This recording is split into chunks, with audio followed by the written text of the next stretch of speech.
And you're talking about democratizing gene editing, meaning accessible to the individual. Yes, so that you can design or create usable organisms in your home or your lab. That's insane. So, free market economy applied to gene editing out in the wild, in your garage, in your home. In a world defined by relentless innovation and geopolitical shifts, understanding what's truly next is no longer a luxury, it's a necessity. This is RTX, the future. Your guides through tomorrow's complex landscape are two individuals with unparalleled insight. Jay Mazzelli, co-founder and CEO of Red Thread X, a retired Army colonel and a veteran leader in defense and technology innovation, brings decades of experience from the front lines of strategic development. Nate Platts, an active duty lieutenant colonel in the U.S. Army, actively shaping future capabilities through advanced data and strategic sustainment. Together, Jay and Nate offer a rare vantage point, having advised at the highest levels, navigated complex technological revolutions, and influenced the strategic implications of innovation long before they hit the mainstream. On RTX, the future, they cut through the noise to deliver the unvarnished truth about what's coming, why it matters, and what you can do about it. Stop guessing. Start knowing. What's going on, Jay? Hey, Nate, how you doing, man? Doing well. Excited to have this follow-up conversation to biohacking. I am too, and I feel like this is a really necessary conversation because last week that was really dense as we just talked about what is biohacking and how that can manifest with things like your longevity and your health span, your work span, and what medicine 3.0 looks like. So that was such a dense conversation on the what and who some of those players are that we talked about, like Ben Lamb and Colossal and Peter Attia and Brian Johnson. I think we got to dig a little bit deeper here and start looking at the why we should be paying attention to this and why it's so relevant to us. Yeah, and I think we're going to do that with the framework of two companies we did some research on that are pretty interesting and doing some amazing work in this space. Some of this work kind of rocks you back on your heels. The first company I want to highlight is the ODIN, right? The Open Discovery Institute. They focus on democratizing access to gene editing tools. And, I had to do a little digging to figure out what that was. Essentially, like their core belief is that the future will be dominated by genetic engineering and consumer genetic design. And they are endeavoring to empower anyone to create unique and usable organisms at home or in the lab. Wait, so let me get this straight. So we talked about the market last week, and just to remind everybody out there, currently the market's almost $25 billion, expected to grow to almost $70 billion by the end of this decade. And you're talking about democratizing gene editing, meaning accessible to the individual. Yes, so that you can design or create usable organisms in your home or your lab. The thought that comes to my mind, honestly, is like Spider-Man and Dr. Octavia, Dr. Octopus, modifying his body, but doing that on a genetic level. I'm a big Marvel fan, and a lot of these comic books come back to memory of, the Hulk and everything else. But this is pretty remarkable. That's insane. So, free market economy applied to gene editing out in the wild, like in your garage, in your home. Garage biohack, yeah, garage biohacking, yeah, Jinx. It's potential for home-based experimentation, which is exciting but also scary as hell, right? I am not a geneticist. I am not a biologist. I don't know what I'm doing, and you're going to just allow me to play with genetic material, potentially my own genetic material, and put that back in my body with no rules, really, with no regulation, with no guidelines. That's remarkable that the technology is that portable and that small, but it's also scary. Yeah, that I'm going to say fascinating. That's my nice word when things are just really, I'm still wrestling with what the implications are. But you said you had two companies in mind. So what's the other company? Inside Tracker, right? Inside Tracker, they just did a Series B in 2022. They raised $15 million, right? And what they do is they analyze blood biomarkers, DNA, and lifestyle habits, and then they give you recommendations for diet, exercise, supplement. They're really focused on, health span, longevity, finding the most out of your body, getting the most performance. And, this is pretty, I think, more mainstream, but the science side of how you make yourself better. So instead of just a cold plunge or, a lemon shot in the morning with your hot water, it's what kind of foods do I need to pair my exercise with to get the most out of my physiological self, so that I can be the best person I can be on multiple levels. And that's also pretty amazing. Oh, interesting. So if medicine 3.0 is that personalized healthcare and that targeted approach, whether it's medicines or treatments, then what they're doing allows you to also personalize not only the data you're generating and monitoring, but then how you're applying that so you can tailor your diet, your rest, and your exercise for your exact specific needs.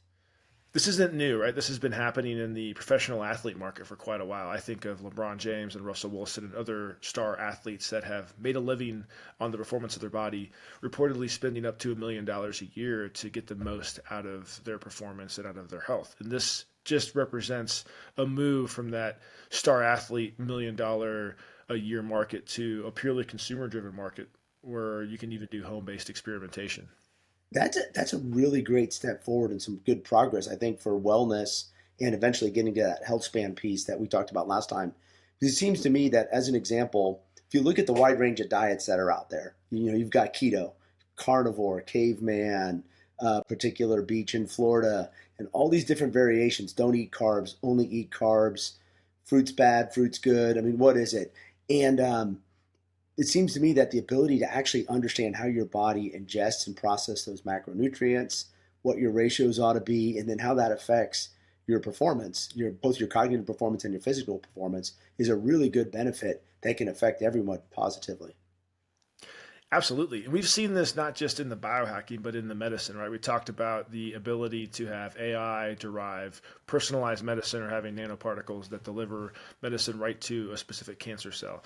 And this is also a different version of that personalization where you have one company, the Odin, that's potentially driving you towards the ability to do genetic engineering in your garage. And you have this other company, Inside Tracker, that is enabling you to have complete analysis of your physiological self down to your DNA biomarkers and understand how food impacts that or how different exercise impacts that at your home. And I think this is pretty remarkable. And I think we're just going to see this grow and have different versions of this more and more as we go. Those are some great insights, Nate, and really practical application too. Do you think we need to call Inside Tracker and tell them to make sure that they emphasize leg day in their programs? Got to do leg day. Never miss a leg day. Every day is leg day. Exactly. The next 1 and 2 years, I think about what's going to happen. Right? What do we think we're going to see? So we're going to have more and more of these personalized kits, right? Like this week, I was visiting some family, and my brother-in-law had a at home glucose monitor that you could just order online. And he was just tracking his glucose because he was interested. It wasn't because he had health concerns. He was like, why not? I can buy it and I can have the information on my phone. I think we're going to see, though, that you're going to have AI-driven personalized medicine becoming more integrated. So you're going to have that glucose monitor, or you're going to have this Inside Tracker data, or you're going to have your garage biohacking genetic lab. And then you're going to be able to apply AI against what those outputs are to give you a better analysis of this.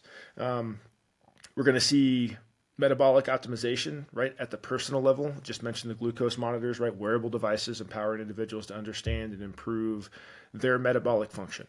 So beyond just, hey, I'm gluten-free, it's, no, I need to eat at 8 o'clock in the morning. I need to have X number of grams of protein and carbs. Then I need to go do X, Y, and Z. This is that Brian Johnson concept, but at the consumer level, not at the person who's a billionaire spending millions and millions of dollars to try to reduce the biological clock. This isn't just athletes, whether it's a professional athlete or an amateur athlete. This could very well have, in the creator economy, in the intellectual workspace, in hands-on work, we could do a lot to benefit people's performance, because there may be some optimal, whether it's food intake, rest cycles, that could really increase optimal human performance across all industries and sectors. So much larger than just athletes. Yeah, how much sleep do I need to get every night to be my best? When do I need to have caffeine to avoid the afternoon slump, or to make sure I'm on the ball for this presentation? These are all great benefits that are on the horizon as potential, consequences that are good of this technology. I think you're also going to see in the next 1 or 2 the merging of the health and the beauty worlds. And, you can go get your haircut, you can go get fillers, you can go Botox. Well, hey, maybe I can go get a genetic analysis of my, metabolism, and then get some recommendations on how to improve that. I think you're going to see some mixing of this, which is pretty interesting. Right. Yeah. Or cosmetics that are tailored to your actual skin and hair type and appropriate for it, not just sort of generalized like thin hair, thick hair. Oh, you're right, Nate. There's so many ways that this could spiral into positive applications. Yeah, and then go beyond those 1 to 2 to like the 2 to 7 year mark, right? We're going to continue to see CRISPR technology. It'd be interesting if we get the CRISPR, which is the gene splicing, right? So splicing genes and repairing genes, or putting new RNA into a damaged strain of DNA to make it have some kind of desired reaction. So that we talked about sickle cell, right? You can do CRISPR therapeutics, which is out right now, to cure sickle cell.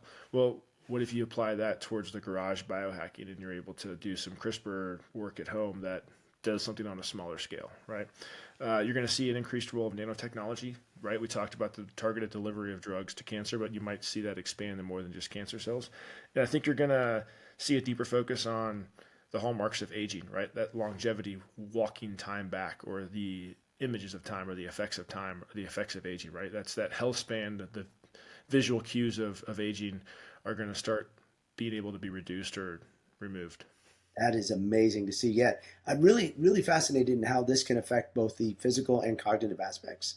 And as a body's aging, you can have that health span, but also be able to just have that mental clarity and focus so that you can maximize that experience that you'll have during those additional years. Yeah, can you avoid Alzheimer's? Can you avoid Parkinson's and dementia? Can you be cognitively sharper? Can you be at your best, through your 70s and 80s and 90s, and continue to perform and work and add value? Like, these are all awesome potential benefits of this science. And as we push it out into the world and it becomes more consumer focused and more personalized, we have to consider the regulation. Yes, we do, because it sounds like it's a bit of the Wild West right now. So the theme of regulation, right? So you have a company that is, in the Odin. And I think it's awesome that they're able to do this, but they're going to, push towards biohacking in your garage, essentially. It's safe to say that the theme here is that the regulation lags by decades, right? There is nothing that governs the ability to do biological tests in your garage, right? We talked Colossal last week, and we've talked about them a lot. As you said, they're doing their own self-regulation, right? I don't know how to regulate doing genetic material testing in my garage, right? And there's no regulation that I've found that limits or prohibits or prevents me from doing this. So you know what would be a fun topic, Nate? And I think we should put this out there for a downstream podcast. And that is the regulatory and governance environment around space, AI, and biotechnology.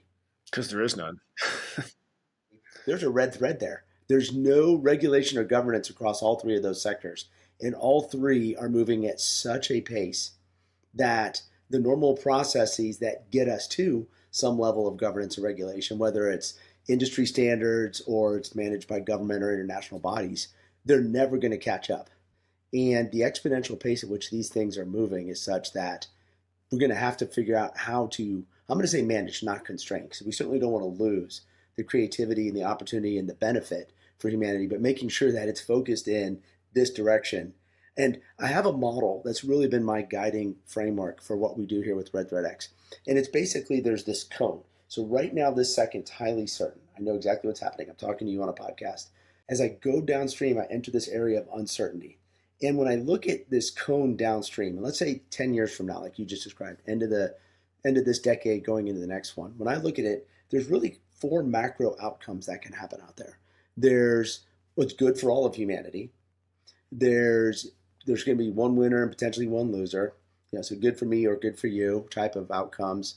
But then there's the bad for everybody outcome. It used to be nuclear war. Of course, nuclear weapons are still out there and there's still potential for that. But a lot of controls in place to try and prevent us from ever hitting that nuclear threshold, because that would have been lose-lose. Everybody loses if there's a nuclear conflict. Similarly, we have this lack of regulatory and governance environment for AI, biotech, and the space environment. And it seems to me that there's a lot of ways it could benefit humanity immensely, or it could go remarkably wrong. Yeah, we need to dig into that. That's a podcast, I'm sure, in its own right. Here's another thing I'll throw at you. So with these personalized medical devices and medical capabilities that are coming out there, who owns the data? Great point.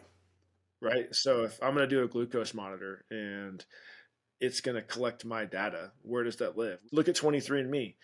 They're a company that started the at-home genetic testing market, right? They were the first company to do this, and they went to go for a sale, and the leadership had to testify before Congress to report on what was happening to the patient data because it was not clear.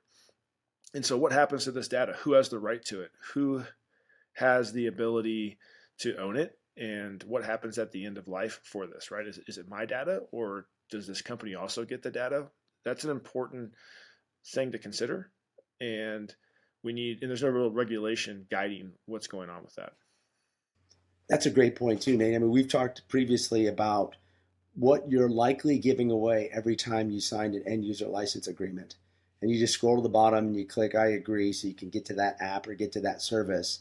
And the likelihood that you're giving up a whole lot of privacy and access to your data probably was less significant. Not that it wasn't important before, but the significance of the data and how that could be utilized either for you, like, hey, warning, your heart's starting to demonstrate some potential cardiac event is emerging type of signals, or it could be, hey, we're not going to renew your insurance because your heart's demonstrating some potential cardiac event downstream. Yeah, where'd you get that data? Exactly. And the likelihood is you probably authorized that data when you hooked up your watch to your phone, to your computer, to your car. And it's a bit like those companies that will offer you a discount on your auto insurance if you'll let them track all of your driving habits. Yeah, I think this is incredibly awesome stuff, right? This is remarkable. The ability to potentially do genetic engineering in my garage, and the ability that I can now see what my DNA is made of so I can optimize my health and my health span and get the maximum performance out of my day to day. Absolutely. But what governs this? We don't know. Where does the data live and who owns that data? Great question, right? We need to figure this out. And within the space and the AI and health and biohacking, like you said, this is the Wild West, and the regulation lags by decades. And that's something we got to figure out. This has been another great discussion, Nate, and I really appreciate you pointing out so many different things for me to consider as I go out into the real world as an individual. And I'd like to just give you a quick readback of stuff that I think we can all do in this environment as it's moving so quick. First thing I'm going to do is I'm going to go out and I'm going to look at what data am I relinquishing, where's it going, and how might folks use it. So just increase the privacy and control of my data to the extent I can. I'll have to roll some things back. I'll have to do some research, but I'm going to look out there. I think I'm probably this walking, talking, free-form data cloud right now with a lot of data flowing away from me that folks have access to that maybe I don't want. Next thing I'm going to do is I'm going to look at what does the regulatory and governance environment look like around things I care about, like AI, biohacking, and eventually the space environment, but certainly in the short term, AI and biohacking in terms of affecting me, and what opportunities are there to articulate to folks in influence, hey, we need some sort of environment that constrains this to make sure that it doesn't spiral out of control and potentially harm humanity, especially if we start looking at the computational power that's going to be available as we start marching towards Q-Day, as we look at the ever-increasing power of AI models and application of those, and then we look at this democratization of biohacking. You can see where things could spiral very quickly and either be really good because they're moving so fast or potentially really bad because they're moving so fast. And then the last thing I'm going to do is I'm just going to really emphasize for myself and continue to focus on that critical part of interpersonal relationships, because we will have tools through technology and through data harvesting and analysis to help me increase my strength or my rest and my focus and my clarity. The physiological part of my well-being, sounds like there's a lot of stuff emerging in the short term to help me with that. But that psychological underpinning of the value of relationships and the interpersonal element of the human experience, I'm going to make sure I continue to just focus on demonstrating through action the value of the relationships I have in my life. And that's important. That's been shown to be a better indicator of long and healthy life than all of the tech that we discussed the last two episodes. But yeah, great discussion, Jay. This has been awesome. I look forward to our next one every week.